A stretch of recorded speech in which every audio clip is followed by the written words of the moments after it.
পবিত্র রমজান মাসে ছোলা, খেজুর, তেল, ডাল, চিনি সহ 10 খাদ্যপণ্যের এলসি খোলার ক্ষেত্রে ন্যূনতম নগদ মার্জিন রাখার সুযোগ দেওয়াকে স্বাগত জানিয়েছেন ব্যবসায়ীরা। তবে ভোক্তাদের এর সুফল পেতে ভোগ্যপণ্য আমদানির শুল্ক ভ্যাট হার কমানোর দাবি তাদের। রমজান মাসে বেশি চাহিদা থাকে এমন 10টি ভোগ্যপণ্য আমদানিতে ব্যবসায়ীদের এলসি খুলতে নগদ মার্জিন শিথিল করেছে বাংলাদেশ ব্যাংক। এর ফলে আসছে রমজানে ভোগ্যপণ্য 90 দিন বাকিতে আমদানি করতে পারবেন আমদানিকারকরা। সাধারণত আমদানির সময় ব্যাংকে আগে পুরো অর্থ জমা রাখার নিয়ম ছিল, তবে বাণিজ্যিক ব্যাংকগুলোর কাছে পাঠানো বাংলাদেশ ব্যাংকের নতুন প্রজ্ঞাপনে এবার ভোগ্যপণ্য দেশে এনে খালাসের পর এই অর্থ সমন্বয় করার সুযোগ রেখেছে কেন্দ্রীয় ব্যাংক।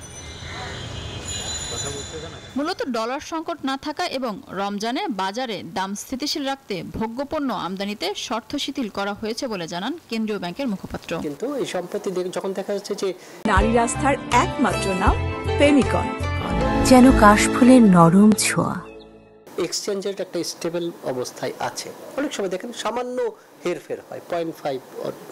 এই কারণে আমরা যারা রমজানকে সামনে রেখে ভোগ্যপণ্য আমদানি করবে তাদের উদ্দেশ্যে আমরা এখন ডিফাল্ট এলসি, তবে আগের মতো 360, 540, 720 এরকম না, 90 দিন পর্যন্ত ডিফারেন্স করবে।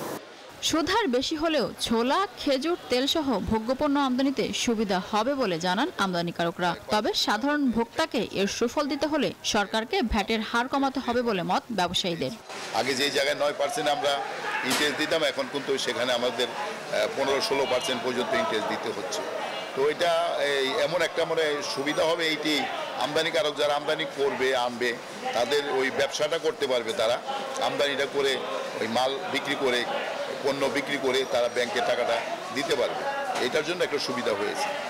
এখানে কিন্তু আপনার পণ্যের দাম যে কমে যাবে এমন কোনো কিছু নাই। কিন্তু পণ্যের দাম কমাতে হলে আপনার কমাতে হবে, ডিউটি কমাতে হবে, ট্যাক্স কমাতে হবে। বিদেশি সরবরাহকারীর কাছ থেকে কেনা আগামী 31 মার্চ পর্যন্ত এসব পণ্যের মূল্য বাকিতে পরিশোধ করার সুযোগ রয়েছে। তবে বাজার নিয়ন্ত্রণে ভোক্তা অধিকার সংরক্ষণ অধিদপ্তরকে তৎপর থাকার আহ্বান আমদানিকারকদের। মিনা ফেরদাউস, নিউজ 24, ঢাকা।